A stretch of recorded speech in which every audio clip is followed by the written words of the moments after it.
Hello, I've been noticing some bees, flies and even butterflies are out and about already. Their soft buzzing reminds me that warmer days are ahead. You might have noticed the big furry bumblebees. The queen bumblebee is one of the first bees to appear in spring after hibernation.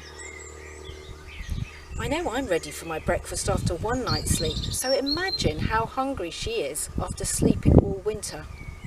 That's why these early spring flowers are so important, because they're full of delicious nectar and pollen to feed the bees with. Why not find a sunny spot on a wildflower bank or verge and see how many flies you can see and bees and butterflies visiting these flowers.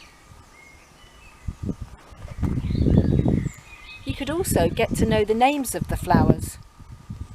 Just on this small bank here, there's dandelion, violet, celandine, primrose and stitchwort. You could write the names of the flowers on the pavement in chalk to help other people learn them too.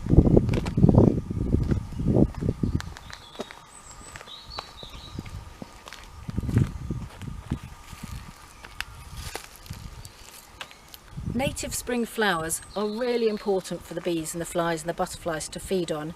You can help by planting them in your garden or in pots or in school grounds.